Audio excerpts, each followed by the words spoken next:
Bueno, pues primero quería agradecer a Ale Rodrigo que haya venido con nosotros aquí a este espacio de encuentros de CGT Metal Madrid, y tenía un par de preguntas en torno a La Casa de Papel que prefiero preguntar primero porque supongo que Para quitártelas de te encima. habrán hablado de ello miles de ocasiones. En la serie se popularizó una canción mítica dentro del antifascismo, como fue el Bella Ciao, que se popularizó con la serie mundialmente, y no sé si se perdió un poco el significado del mismo, ¿no? Que, como que ha sido más identificado con la serie que de su origen natural, aunque también ha habido otra utilización, como el Grande Vila Morena, ¿no? ¿Qué opinión has podido tener tú estando dentro de ello? Bueno, sí que ha sido, es verdad, que ha sido paradójico, alucinante. También es cierto que la repercusión global que ha tenido La Casa de Papel tampoco la esperábamos nadie. La canción del Bella Ciao también fue como un debate interno como bastante largo. Pasamos como por otras ideas, pues desde canciones de mineros de principios del siglo XX, porque también el personaje este de Moscú venía como de ese mundo. Y bueno, hubo muchas opciones y es cierto que fue uno de los guionistas quien puso encima de la mesa el Bella Ciao, y el carácter que tiene de himno, ¿no? O sea, es decir, más allá de que todas las canciones que teníamos como propuestas tenían muchísimo contenido político y social, pero es verdad que el Bella Ciao tenía como, digamos, como que era más fácilmente popularizable en ese sentido, creo que también trascendió en parte por eso. Y lo que ha supuesto después, pues es que, a ver, es paradójico porque a veces dices, ostras, a todos nos ha dado un poco de rabia ver a pijos bailando el Bella Ciao en vídeos en internet, ¿no? O sea, yo a veces cuando lo he visto como que también me ha dado un poco de rabia. Pero a la vez es un poco lo que tiene salir al mainstream, y era algo bueno, que estaba en el ADN de la serie. Y también te digo, yo para mí La Casa de Papel, lo más importante a nivel político, igual no es tanto ni siquiera el contenido que internamente pueda tener la propia trama y los personajes, sino el cómo ha podido ser utilizada como herramienta para muchos movimientos sociales. La iconografía visual, en este caso el Bella Ciao. Entonces, bueno, pues igual que los monos rojos y las máscaras han servido para muchas manifestaciones, frases de Nairobi han servido para el movimiento feminista, utilizarlas como herramienta para llevar a cabo su transformación social en la realidad, no en una ficción, sino en la realidad, pues el Bella Ciao ha servido para gritarle a Salvini en su momento, para gritarle a Meloni en la actualidad. O sea, creo que nadie en Italia se despista ni no sabe de dónde viene el Bella Ciao, que creo que ahí es donde tiene más fuerza y es más importante. Y bueno, y en el resto del mundo, pues es o no haberlo conocido nunca o haberlo conocido a través de La Casa de Papel. Con lo cual, bueno, si alguien, un porcentaje de esa gente que lo conoce a través de La Casa de Papel, un día buscando, llega hasta el origen y empieza a conocer a los partisanos, y empieza a leer sobre la Segunda Guerra Mundial, sobre la resistencia italiana y todo esto, pues bienvenido sea eso también. Sí, porque por ejemplo también pensaba, cuando pensaba en la entrevista, hay discursos que son netamente anticapitalistas, y recordaba una escena en la que el profesor está encadenado con la policía y le hace un discurso que es netamente anticapitalista. ¿Y este tipo de mensajes cómo lo vio una plataforma como Netflix, o está más normalizado de lo que creemos?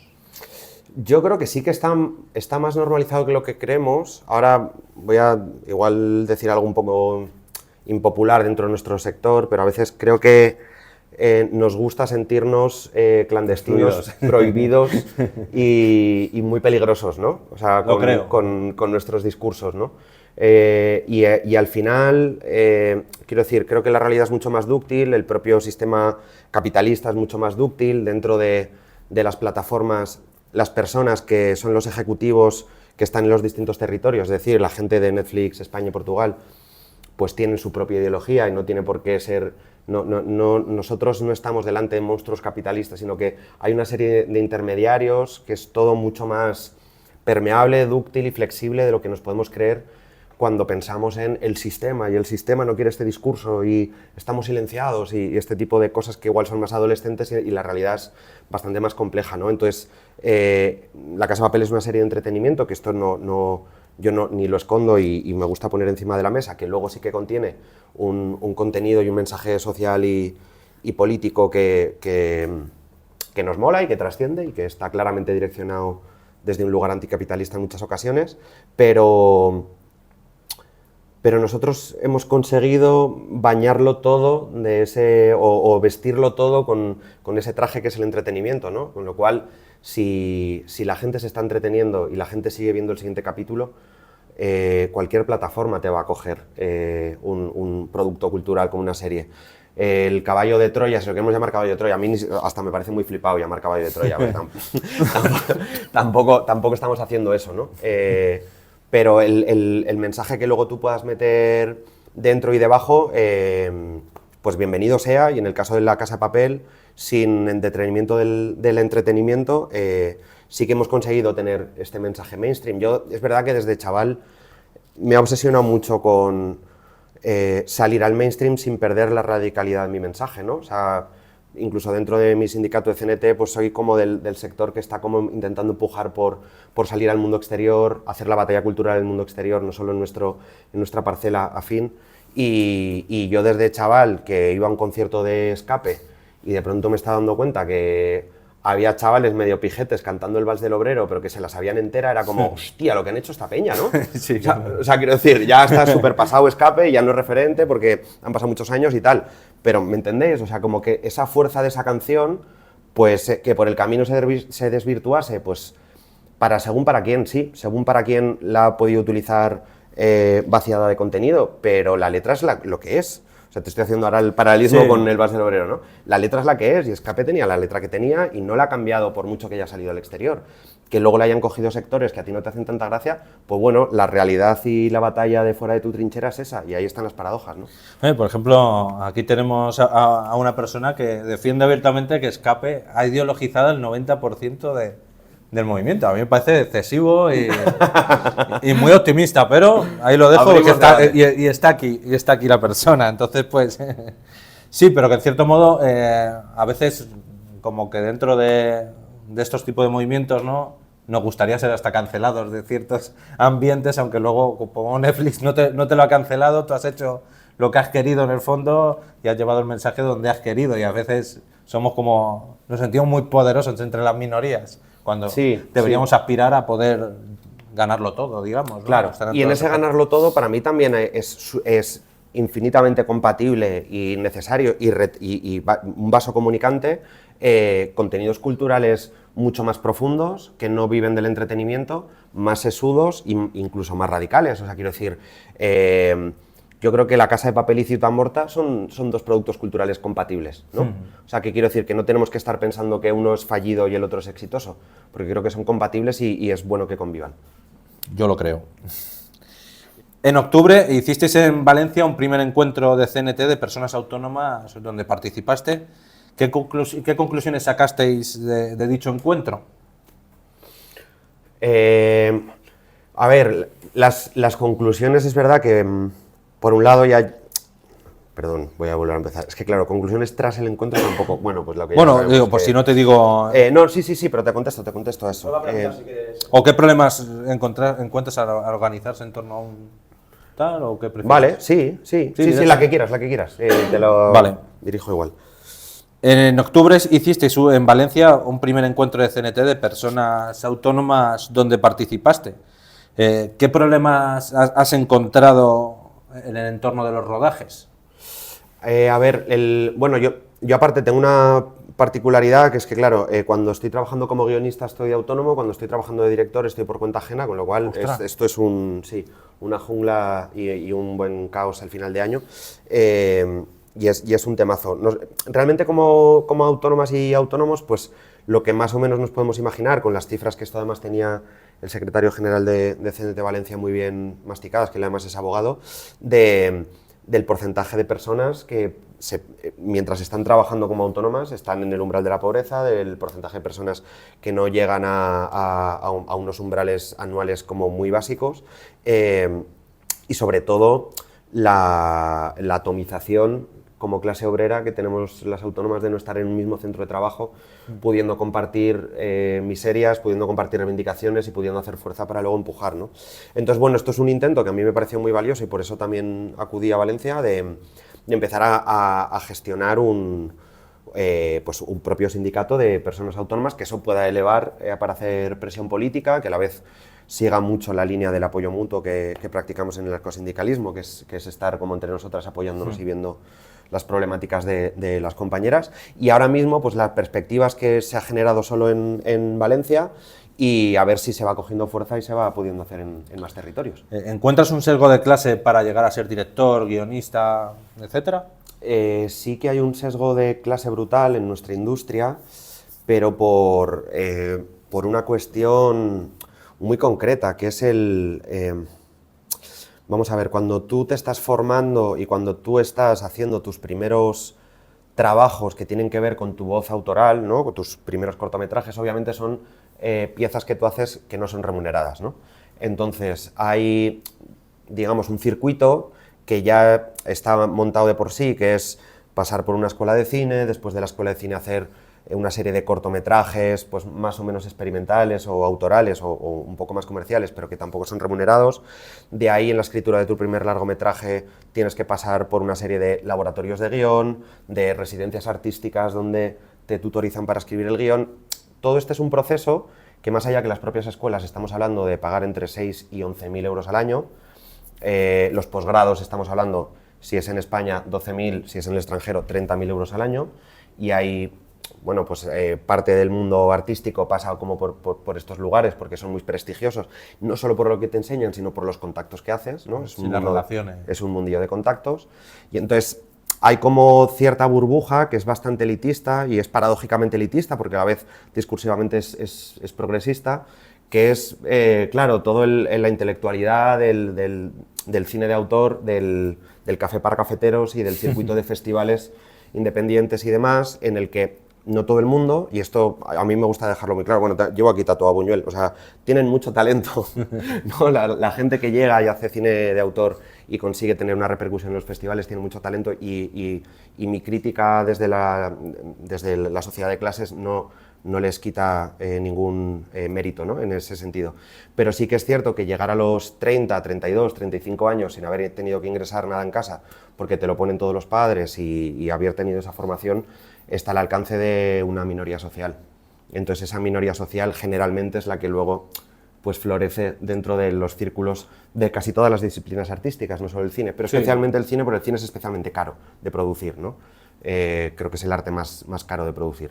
Entonces ahí hay un distanciamiento muy brutal entre pues cualquier chaval de barrio, que quiero decir, que es que mientras estás estudiando ya estás currando, sales de estudiar y te metes al primer curro que te pille, y al final ahí pues es una máquina industrial en la que tú eres como una pieza más, y seguramente esa idea de película que igual podías tener en mente no vas a tener nunca tiempo de desarrollar, porque ni las residencias artísticas son remuneradas. Sí, sobre todo el experimentar que comenta, esto es, ¿no? Ni los laboratorios son remunerados, o sea, nada de este circuito. Bueno, hay una residencia que es las residencias de cine, que sí, hay una que sí que es remunerada, pero el resto no. Entonces es bastante inaccesible. Entonces es un problema que tenemos, que tampoco es que podamos decir, bueno, pues de vez en cuando nos colamos a alguien, pero claro, fíjate, nos colamos a alguien en el mainstream, ¿no? O sea, está luego el circuito artístico que es bastante impermeable en ese sentido, ¿no? Y volviendo al inicio con CNT, lleváis varios años haciendo una campaña, a mi modo de entender, de mucho éxito comunicativo, en torno al lema de hacer sindicalismo no es delito, y lamentablemente pues os ha llegado el caso de las 6 de la Suiza, que estamos viendo un poco la criminalización de la labor sindical fuera del pasilleo y del régimen del 78, en una sentencia que podemos calificar de tendenciosa y que ataca derechos fundamentales como es hacer sindicalismo. ¿Qué ha supuesto a CNT verse embarcado en tener que hacer campañas del más básico de los derechos, y si como sindicato os ha logrado cohesionar más? Pues fíjate, hombre, es triste, porque es verdad que de pronto al principio partes un poco de la incredulidad, ¿no? O sea, decir, ¿cómo puede estar pasando esto en el siglo XXI, ¿no? Y desde ahí empiezas a articular pues toda una campaña desde los juzgados, desde la comunicación. También le hemos dado como muchas vueltas a dónde hacer fuerza, ¿no? Desde muchos ángulos, porque tiene desde el ángulo más político-judicial al ángulo más humano de esas personas, al ángulo más de construcción de futuro, ¿no? Como país, o sea, a un montón de cosas. Y la cohesión, fíjate, yo creo que la cohesión interna ya la traíamos, pero creo que ha habido como mucha conexión con otros sindicatos y en concreto con CGT muchísima, ¿no? Porque creo que sí que hemos agradecido mucho cómo se ha volcado el resto del sindicalismo, que en otros momentos y en otras parcelas podemos estar un poquillo más disputados, y esto sí que ha sido como un problema que ha generado una conciencia bastante de consenso abrumador dentro del sindicalismo de que esto no se puede permitir, ¿no? Entonces ha habido como bastante cohesión como con otros sindicatos, y ha sido bonita la experiencia dentro de la tragedia. Nosotros que estuvimos en Sison el 28 de septiembre, creo que fue la manifestación, sí vimos un ambiente por parte de todos los sindicatos que estaban allí bastante brutal. Y yo creo que en la campaña, junto a las 6 de Zaragoza, que más fuerza ha tenido últimamente en lo que campañas que tienen ese elemento de antifascismo, ¿no? o un elemento de clase importante, creo que ha sido de las dos únicas que han sido para mí un éxito absoluto. Sí. Porque... Y aparte creo que es que tú cuentas los hechos. Yo he hecho esto del ejercicio porque me gusta tanto como la comunicación y el ver cómo recibe una historia, ¿no? Como una persona ajena, que cuentas los hechos tratando de ser muy pudoroso en no poner ni factores de opinión, ni calar toda tu ideología en la historia que cuentas, sino los hechos como acontecen uno tras otro en la historia de las 6 de la Suiza. Y es que hasta la persona menos politizada dice, no, qué flagrante es esto, ¿no? O sea, creo que es crudo, porque es verdad que aún estamos a tiempo, cada vez está más difícil, pero es una puerta que se les está abriendo muy peligrosa. Históricamente hay una asociación, a mi modo de entender, algo tramposa entre el anarcosindicalismo y el rechazo a la propiedad intelectual.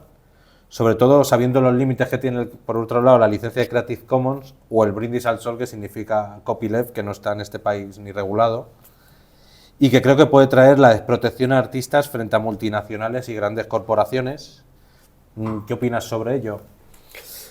Claro, a ver, por un lado yo las webseries que hacía autoproducidas por mí las registraba como Creative Commons, y creo que eso era como, digamos, una parcela en la cual tú dices, bueno, esto lo hemos hecho entre gente que estamos convencidas de este mundo que queremos crear, ¿no? En el que bajo principios anarquistas podamos abolir el concepto de propiedad, y entonces sí que pues que todo el mundo meta aquí mano que quiera.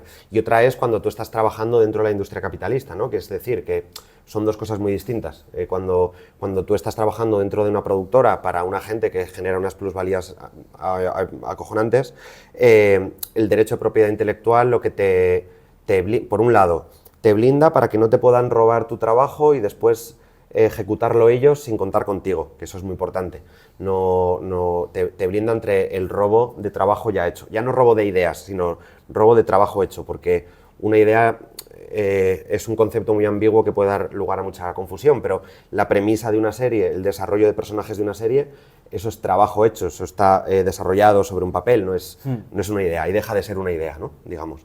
Entonces, claro, la propiedad intelectual sí que nos permite protegernos a trabajadores, a la clase obrera, frente a posibles abusos de empresarios, de productores, de plataformas o cadenas que quieren utilizar nuestro trabajo, ¿no?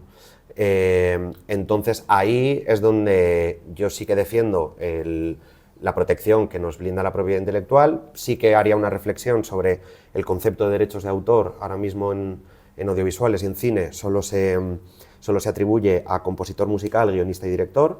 Quizás hay una reflexión de directores de fotografía, equipos de arte, montadores, sobre cuánta autoría hay ahí y sobre si podría haber como una repartición un poco más igualitaria o más amplia, ¿no? Dentro de que esto sería abrir el melón del concepto de autor, de quién es autor, ¿no? Que en un mundo ideal a mí es un concepto que odio. O sea, quiero decir que yo no soy menos autor que el carpintero que hace una mesa. Pero dentro de esta industria que funciona con esas plusvalías que si no las cogemos los trabajadores se los va a quedar la empresa, pues bueno, pues utilicémoslas y pelémoslas, ¿no?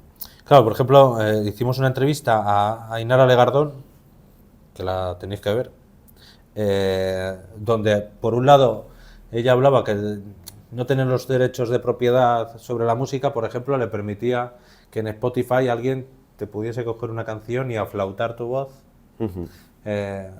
lo cual cambia el sentido que tú como autor le habías dado a la canción. Y dejó una frase que voy a leer casi estrictamente porque me pareció de las más brillantes en torno a las IAs, que era que en teoría las IAs venían a realizar las labores más fastidiosas y ha terminado haciendo lo cultural, ¿no? Desde poemas a imágenes a aquello que es, en un concepto más obrero, eran las rosas, ¿no?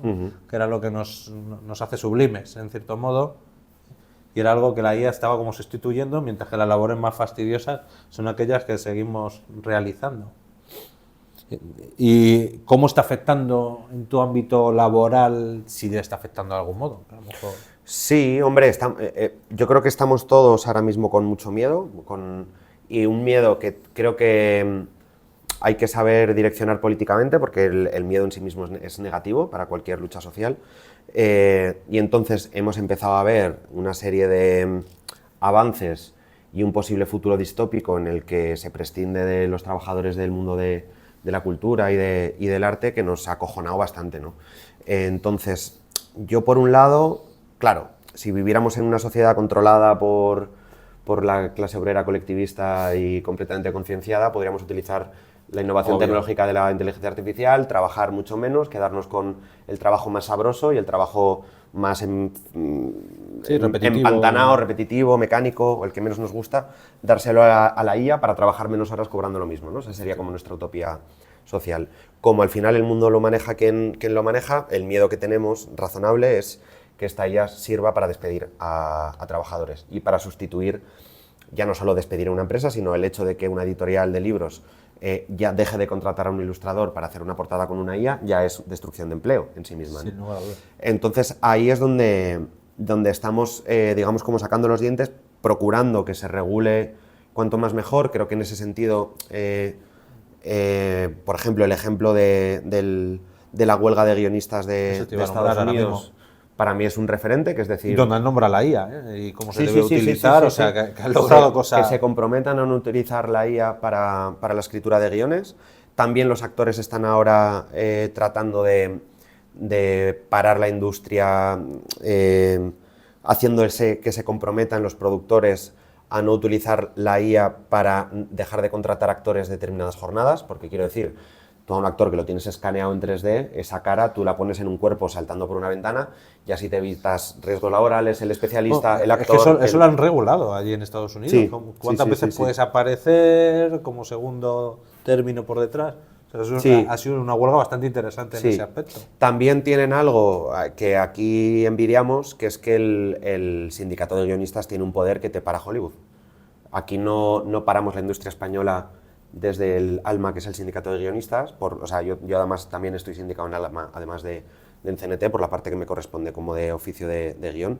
Algún día ya tendremos sección de guionistas en CNT, pero de momento estoy ahí en ALMA, y es verdad que hay gente que se está, dejando la piel y haciendo un trabajo encomiable, pero es verdad que no hay un consenso abrumador entre un porcentaje altísimo de guionistas afiliados, todos a una remando, que es lo que sí que ocurre en Estados Unidos, y por eso consiguen lo que consiguen. ¿Cómo va? ¿Viene? En CGT Metal Madrid siempre estamos un poco dándole vueltas en torno a la comunicación, que nos parece importante para dar a conocer lo que significa ser un sindicato de clase fuera de las lógicas de comisiones y UGT, que son un sostén al final del sistema capitalista. Y de ahí las entrevistas, por ejemplo, que hacemos aquí aunando cultura y sindicalismo, pero también en redes como TikTok o Instagram, que son las que más utilizamos últimamente, la verdad. ¿Qué pasos crees tú, que eres más experto en comunicación que yo? Probablemente, claro, seguramente.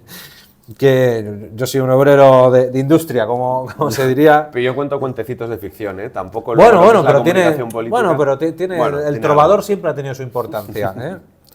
¿Qué pasos crees que debería dar pues, tanto CGT como CNT? Aunque a mí, audiovisualmente, CNT me parece que tiene algunos elementos muy buenos. La propia campaña de los compañeros de la 6 de la Suiza en naranja, creo que es súper como un acierto comunicativo. ¿Crees que se debería dedicar un presupuesto por parte de estas CGT, CNT en marketing, como tener un equipo creativo, digamos, dentro de las organizaciones, dado en el lugar que estamos? Claro, yo ya no sé, el paso de presupuesto de marketing se me escapa, porque desde CNT estamos como todavía 5 pasos más atrás, pero bueno, nosotras hemos generado como un grupo confederal de audiovisuales, donde estamos determinadas personas de distintas partes del territorio que o se manejan bastante hábilmente con herramientas audiovisuales o directamente nos dedicamos a ello. Y ahora mismo lo que estamos labrando es un videotutorial para que todos los sindicatos locales tengan una especie de manual a la hora de enfrentarte a grabar un vídeo que tienes que tener en cuenta, ¿no? O sea, tanto desde el concepto, trucos de grabación, como puede ser de iluminar con poquito, cómo encuadrar para que mínimamente esté apañado, montaje y posterior difusión, para que esto un poco llegue a todos los sindicatos locales. Y es lo típico, ¿no? Que hay gente que a veces te dice, jo, es que hemos hecho un vídeo, pues que me da vergüenza enseñarlo, ¿no? Pues que no pase eso, ¿no? Que tengas el mínimo como para poder estar orgulloso de comunicar. Luego el siguiente paso, sí puede ser el tener, yo fíjate que te diría, creo que es muy importante tener, porque yo creo que sí que podemos autoformarnos en conceptos más técnicos de cómo llevar redes sociales, de cómo grabar un vídeo, incluso de cómo redactar una nota de prensa. O sea, creo que se puede enseñar y aprender. Pero hay algo que es el estar dentro del circuito de medios de comunicación y prensa mainstream, que ahí sí que creo que tenemos una asignatura pendiente, o por lo menos yo en CNT sí que me gustaría, y no conozco exactamente cómo funciona, pero sé que hay mucho de contactos y de saber a qué periodista, en qué momento, qué hora del día, qué día de la semana, mandar la historia para linkarlo con lo que a él le interesa y con lo que publicó la semana pasada para que, pum, te entre de pronto una noticia en un medio grande, que esa asignatura pendiente yo creo que sí que molaría darle una vuelta y trabajarla un poco retrotrayéndome a la primera pregunta, ¿no? Para poder ser sindicatos de masas y poder salir al conjunto de la clase obrera como un sindicato referente, porque te tienen presente, ¿no? En nuestro caso, en CNT, las siglas es como, hostia, los de los años 30, pero todavía existís, ¿no? O sea, que no ocurra eso nunca más, ¿no? Por ejemplo, nosotros, en este elemento, por ejemplo, yo sí creo que, por ejemplo, en TikTok, por ejemplo, es una red, más allá de los bailecitos, etcétera, que en el ámbito laboral tienes algunos abogados laboralistas que se están llevando, digamos, las visualizaciones, el hacerse conocidos en lugar de sindicatos de clase, porque comisiones UGT que no tienen nada desarrollado, en vez de sindicatos de clase que hagamos propaganda, digamos, de aquellas labores sindicales, de cursos, de herramientas que tiene la clase obrera, que no hemos tomado como conciencia de a veces querer ser mayoría, ¿no? Y hay terrenos de juego que, a mi modo de entender, hay que jugar y no nos da tiempo muchas veces porque la propia vida te arrasa. Entonces, si tú no dedicas un presupuesto, que también puede ser formando, porque, por ejemplo, grabar un vídeo para TikTok se graba de una manera determinada o para un medio de comunicación se graba de otra manera. Y eso es algo que sí he hecho en falta, menos en CGT, ¿eh? Sí, CGT, sí. No sé, he visto vídeos que me han gustado muchísimo. Bueno, en un teatro que teníais, que era muy brutal. Sí. Claro, esto era la gente también de artes escénicas, que también hacían como... Ellos, claro, manejan sobre todo el tema teatral y entonces lo focalizaban desde ahí. Luego este 1 de mayo, que por ejemplo es también un ejemplo de... Cuando hablaba antes de que como que todos los tonos y todos los públicos son compatibles, ¿no? O sea, productos distintos para públicos distintos. Este 1 de mayo, los 2 vídeos que se viralizaron un poco más desde CNT era de las compas de Granada y luego el que hicimos de Huesca. En Huesca optamos por la periferia de nuestra CNT, poniendo muy en valor el orgullo que te da un sindicato que está creciendo cada vez más y en los últimos años vamos para adelante, hubo una música épica que iba creciendo poco a poco, un concepto que yo llevaba tiempo obsesionado, que es la épica obrera, como recuperar la épica, ¿no? O sea, como sin sensacionalista, o sea, como cruda, o sea, la pura épica propaganda. Obrera, pura propaganda, esto es. Y lo empujamos por ahí y en Granada hicieron un cortometraje sobre salud mental vinculado con el apoyo mutuo y la necesidad de esa red emocional y a la vez laboral que te ayude a tirar para adelante y para arriba, que era una maravilla desde un lugar como mucho más emocional y mucho más casi incluso ficcionado, ¿no? y los dos discursos eran compatibles y vasos comunicantes, ¿no? Entonces, por eso mismo también creo que lo mismo podemos tener el vídeo de acude a la manifestación con solo gente diciendo Sí. 24 de febrero tienes una cita en la plaza de no sé qué, y a la vez igual podemos hacer un pantomima full sobre sindicalismo del mundo de la empresa, ¿no? Y creo que las dos vías son compatibles y necesarias. Me gusta, ¿eh? Estamos asistiendo estupefactos a un genocidio programado por parte del Estado sionista y terrorista de Israel contra el pueblo palestino. ¿Por qué crees que la sociedad occidental ha aceptado tales niveles de violencia y exterminio con cierta normalidad? Pues es una pregunta de muy difícil respuesta. Yo tengo la sensación de que siempre que ocurre una catástrofe acompasada con una indiferencia por parte de Occidente, como es el actual genocidio del pueblo palestino, pensamos que esto es producto como de la anestesia actual en la que vive la población, y yo creo que es la misma anestesia que ha vivido en periodos previos, ¿no? O sea, creo que igual la guerra de Irak, por la implicación que estaba teniendo el gobierno español tan directa, pues es como una excepción, pero creo que este tipo de desastres humanitarias, de genocidios, de exterminios, en este caso además con un pueblo que lleva peleando años y años y que se lleva sabiendo que esto podía ocurrir años y años, viene porque aquí sí que tengo que poner un poco la nota pesimista, pero es verdad que ahora mismo un poco la clase obrera estaba un poco a por uvas en muchos sentidos. O sea, creo que hay cierto avance del individualismo, ¿no? O sea, como concepto ideológico, que es como de, buah, tío, tú sácate tus castañas, que bastante tienes con lo tuyo, y bueno, y lo otro pues me pilla lejos, y si esto, pues un día hago un retweet, ¿no? O sea, Sí. que es como para que se sepa, pero casi igual más enfocado en que la gente sepa que soy sensible, que en que realmente yo haya un intento de cambiar aquí nada, ¿no? Entonces, bueno, yo espero que toda la presión social no baje, incluso suba en las calles, en todas las ciudades, en todas las manis que está habiendo en todo el territorio global, y que se pueda parar esto y se pueda dar una solución. Pero es verdad que ahora mismo es difícil y no creo que sea como excepcional, que ahora mismo haya como cierta indiferencia o mirada para otro lado, o ya no ni siquiera indiferencia, porque luego la gente conoce el conflicto y dice que es muy triste, pero es verdad que luego no hay una implicación. Creo que también hay que ser inteligente estratégicamente en saber comunicar bien qué puedes hacer tú, ¿no?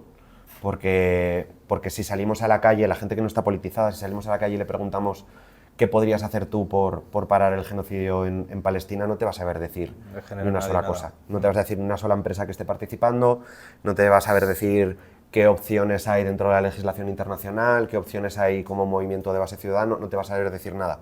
Igual saber comunicar eso, que ni siquiera yo ahora mismo, si me preguntas, lo sabría comunicar bien, es importante, ¿no? Comunicar para saber la gente qué puede hacer. Porque creo que la sensación de que eso hay que pararlo y que se está cometiendo una barbaridad es ampliamente mayoritaria. Sí. Creo que hay que estar muy alineado con el sionismo para que ahora mismo, en diciembre de 2024, puedas justificar semejante barbaridad. Sí. Has creado y dirigido el último show para Aragón TV en 2020, que también es verdad que hicimos una entrevista a Pepe Villuela que hizo sobre Marcelino y también en Aragón TV, lo cual es curioso, donde ficcionas a la persona que está detrás de Marianico el Corto con una crisis existencial, con la fragilidad que significa ser anciano. En un entorno de inmediatez y ser productivos, ¿sacaste alguna conclusión en torno a la vejez en la serie? ¿O? Pues fíjate, más que conclusiones de estas, de decir, bueno, ellos son más libres porque no miran las redes sociales, ¿no? O cosas así que tienen más que ver como con el sosiego y el no vivir en el continuo corto plazo. Más que eso, lo que flipé realmente, porque había unos cuantos actores también de la quinta de Marianico, de Miguel Ángel Tirado, fue que me encontré con una generación con muchos menos miedos que yo. O sea, incluso el propio miedo a la muerte o el futuro a medio plazo y tal. Había como una especie de haberse pasado el videojuego, ¿no? Digamos, y de estar como en un momento bastante lúdico en sus vidas. Yo, igual también, mira, esto no me lo había planteado, pero igual también todos ellos ya estaban en una edad en la que se podían jubilar, pero seguían queriendo hacer cositas ante la cámara por la propia vocación y desde ahí igual reconectan con una parte un poco de niño, ¿no? De estoy jugando. O sea, ya no es tanto un trabajo porque podría estar jubilado, sino que me lo concibo como que de vez en cuando hago algo delante de la cámara y esto para mí es lúdico. Pero vamos, yo con mis 1000 miedoso, hipocondriaco, pánico al futuro, la siguiente serie va a ser un catástrofe, o sea, todos los miedos que tengo yo, que soy especialmente neurótico, de pronto me di cuenta que había una gente de 70 años que vivía muy tranquila, ¿sabes? A mí me ha pasado, pero con mis hijas. O sea, al nacer mis hijas me he vuelto más neurótico. Mira, hasta llevo zapatillas de padre. Pero las barefoot, que las descubres cuando tienes hijas, de repente. Entonces, sí es verdad que a mí se me han desarrollado bastante más. Desde que soy padre, el elemento de... salen neuras. Ostras, más de las que me hubiera gustado, la verdad. También desarrollas habilidades musicales y cuando acudo a manifestaciones a Madrid, a las distintas que hay con el sindicato o con distintos sindicatos, pienso en la importancia que tiene la música en las mismas, poniendo como culmen del horror Fiesta Pagana de Mago de Oz. ¿Cómo podemos hacer para no caer en estas constantes clichés musicales? ¿Y qué música pondrías en una manifestación? Pues bueno, ya sé que a mí, por ejemplo, las batucadas no me gustan, pero si tuvieras que ambientar algo, una asamblea antes, porque, por ejemplo, en Airbus estamos últimamente poniendo más bugalús. Anda, por ejemplo. ¿Qué dices? Sí, y antes se ponía como Chicos del Maíz, estos que estudian con Ríos Propaganda o rock, y es como, yo creo a veces un poco salir de esos clichés. ¿Qué opinas tú? ¿Y qué música? Pues tío, o sea, aparte que me acabas de dejar loco con el bugalú, eres como mega fan, yo me he ido dando cuenta, igual también así creciendo, ¿no? Que realmente pondría cualquier género que se cante con verdad, ¿no? O sea, como que yo creo que ahora mismo para mí la forma de elegir la música sería el sentir esa verdad y esa transmisión. Quiero decir, como que llega un momento en el que ya hay como tantos géneros como con grupos de postureo y con ciertos cajones en los que, pues como yo hago esto y entonces mis letras tienen que ir sobre esto, yo hago esto y mis letras tienen que ir sobre esto y yo hago, ¿no? O sea, que de pronto, joder, tío, lo que es, yo de pronto me he emocionado un huevo y he conectado un mogollón teniendo encima del escenario a Amaral y a mí no me gusta el pop, ¿sabes? Y Amaral tiene una forma de transmitir que hace que me guste el pop, de pronto, ¿no? Entonces, la voz que tiene Eva... Sí, ¿no? y la voz y el cómo notas que dialoga con sus propias letras, o sea, es como una cosa que es un placer de verla ella misma disfrutar, o sea, bueno, hay una serie de cosas. Entonces, claro, me preguntas esto hace años y te hubiera dicho, hombre, sin ningún género de dudas, Rage Against the Machine, ¿no? O sea, tengo ahí como mi lista, ¿no? Pero ahora mismo yo te diría que sobre todo gente que transmita desde la verdad de lo que está expresando.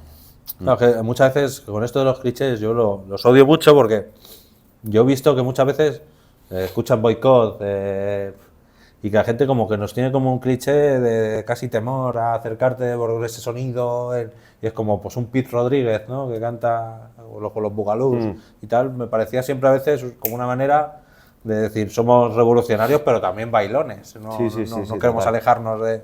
Bueno, eso la generación Z, la que viene un poco por detrás de mí, ha interiorizado ya el reggaetón de una manera que esto sería como un melón para abrir, porque luego también hay con mucho hate con el reggaetón y luego se habla del reggaetón como si fuera algo homogéneo y tienes desde artistazos con unas letras que te las podrías descargar y estarte 2 días leyéndolas a basura como completamente superficial, como lo ha habido también en el rock punk, como lo ha habido en todos los géneros de la historia. Entonces, bueno, pero sí, a mí también me ha llamado la curiosidad. Yo, de hecho, hace poco llevaba como un tiempo, yo creo que igual desde el COVID o así, que no volvía por un centro social ocupado y hace poco estuve en uno en el que era todo pura generación Z, estaban perreando todos con el reggaetón y no había...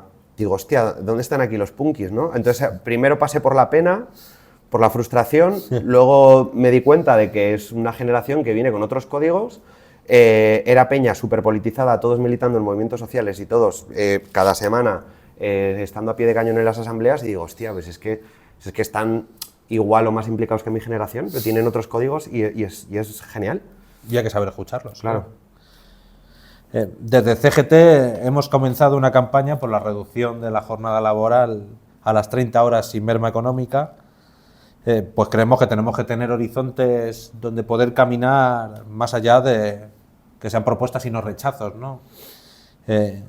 Como diría Biznaga, a los cuales queremos entrevistar, que casi el entusiasmo es una disidencia dentro del sistema. ¿Crees que el optimismo puede ser tan potente como la rabia? Wow, fíjate que el optimismo no es que pueda ser tan potente únicamente, sino que creo que es complementario y necesario para la rabia, porque al final una rabia sin optimismo es una rabia estéril, ¿no? O sea, creo que el optimismo o el entusiasmo ayudan a focalizar y a direccionar políticamente una rabia. La rabia sin dirección política es el caos por el caos. Sí. Que quiero decir, que te puede dar un poco de gustito en el corto plazo, pero no estás construyendo, ¿no?, desde una perspectiva política nada. Entonces, creo que el optimismo es una herramienta para generar ese nuevo mundo que queremos construir, y que creo que la rabia empuja y el optimismo direcciona, ¿no? Joder, muy bonito. Ya tenemos, este es el corte de TikTok. Y ahora vamos a hacer como una especie de respuestas cortas, ¿no? Que es lo que te sale con una palabra. En este caso el primero es un libro, un disco, canción y una película que nos recomendarías.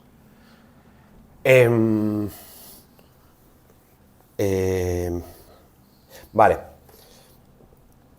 Como libro, yo te diría, pero porque es que además es que me lo volvería a releer ahora mismo. Es un libro de Proyecto Una que se llama Leia, Trump y Rihanna, no sé si he dicho bien el orden, y habla de cómo, de hecho el propio subtítulo es cómo el machismo ha reaccionado ante los avances feministas, ¿no?, digamos. Entonces hace un análisis para mí muy poco autocomplaciente, muy profundo, y creo que muy empático, incluso empático con el monstruo, porque lo que analiza es el movimiento incel, y lo analiza desde una perspectiva política que ya no es únicamente perspectiva de género, sino que además abarca muchas otras perspectivas, y creo que genera una comprensión de la reacción antifeminista de lo más complejo y rico que he leído para entender muchas cosas del mundo actual. Eso en cuanto al libro. En cuanto a disco, pues tío, yo te diría pues cualquiera de la discografía de La Fania All Stars, pero hay un disco de Ray Barretto, hablando de Boogaloo, que se llama Together, que para mí es como el culmen del Boogaloo, de los latinos en Estados Unidos y de un montón de cosas buenas de la música que a mí me gustan, que es toda esa mezcla, tanto lo afroamericano como lo latinoamericano, y creo que en los 70s, tanto en funky como en ritmos latinos, como productores de Nueva York produciendo a puertorriqueños, o sea, todo ese cóctel que había a principios de los 70 a mí me fascina. Y este disco es para mí de los mejores, se llama Together, de Ray Barretto. Y una peli, pues yo, mira, sinceramente, porque ahora mismo yo creo que en muchas ciudades se puede ver todavía en cartel, diría el 47, para que la gente directamente vaya a verla, porque creo que es preciosa desde el lado humano y muy poderosa desde el lado político. Anarcosindicalismo. Te tengo que dar como una definición, sensación. Efectivamente, sí, que no sea, claro, que no... Vale. Pues yo creo, anarcosindicalismo lo definiría como la mejor herramienta para construir el mejor mundo de los mundos posibles. Próximos proyectos. Que nos puedas contar. Bueno, pero es solo como una sensación. Ah, vale. No, tú verás, eso, bueno. Ilusión y vértigo, pero bastante vértigo también. Pero bueno, sí. ¿Y Zaragoza? Amor y odio. Ya estaría.